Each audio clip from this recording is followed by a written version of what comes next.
Ashlie Deline, Mission Resources Coordinator and also a Wish Granter. And I'm Katie Robinson, and I'm the Volunteer Manager, and I'm also a Wish Granter too. We are here to talk to you guys about Wish enhancements and volunteer reimbursements, and just kind of give you guys some suggestions from our perspective and experience. First, let's talk a little bit about Wish enhancements. Enhancement is an item or activity that is not necessarily essential to the wish, but is presented with the granting of a wish to improve or contribute to the quality of the wish experience.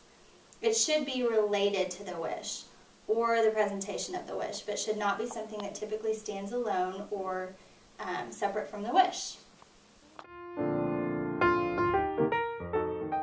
Now that Katie has explained to you what wish enhancements are, we wanted to talk to you about why we feel there's a need to discuss this.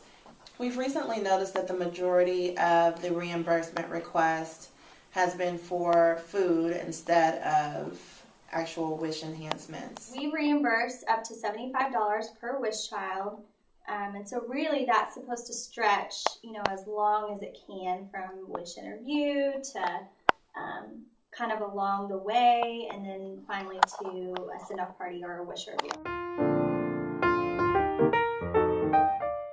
Sitting down at a restaurant can potentially take away from the actual wish interview, especially when you're trying to get paperwork done. Siblings can be distracting, eating a meal can be distracting, it can get messy, and sometimes as a volunteer you can feel like you're interrupting dinner or meals or them trying to feed their children just to get paperwork filled out. And then you also may forget to have certain points of the paperwork filled out just because you're eating a meal. We try to recommend doing something a little bit more simple, like ice cream date, or I just think dessert in general is always a good option because it's not an entire meal.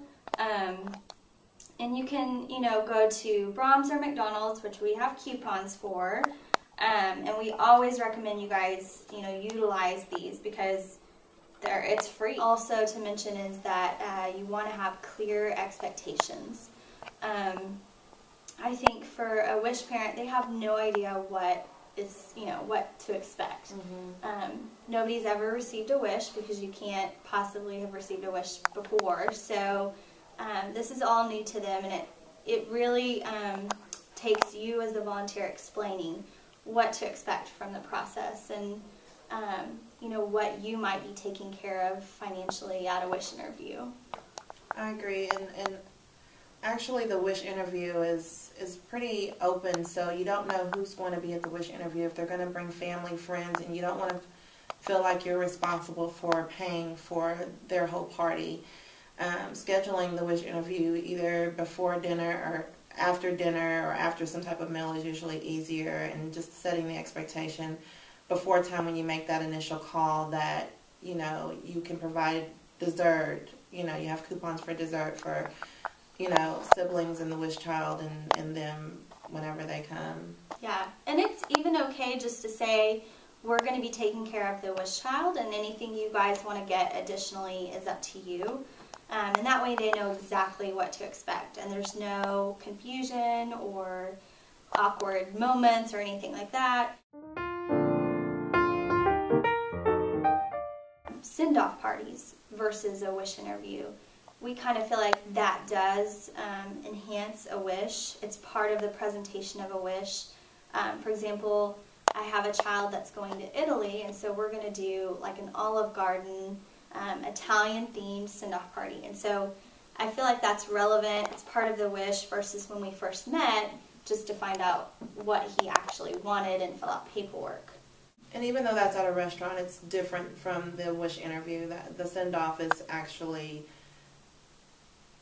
getting them prepared for their wish and celebrating their wish being granted and them going on their wish. So it's a little different, even though they both can take place in a restaurant. If you are turning in a wish report and say it is spent on food, maybe at a send-off party or something like that, be sure to explain that on your report and make it clear that it is for something that is part of the wish and relevant to the wish. Otherwise, we might give you guys a call and kind of just ask a little bit more about what it was for. Overall, we just want to make sure volunteers consider, am I spending a significant amount of money on food? That's not truly a wish enhancement.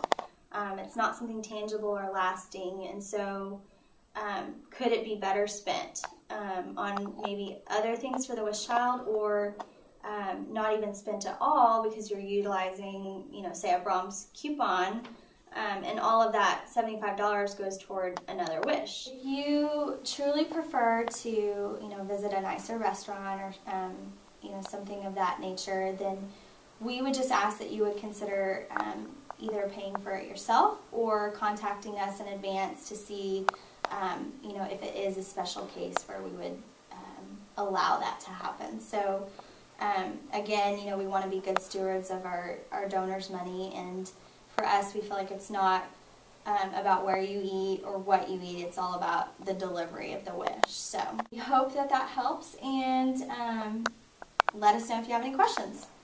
Thank you for your time.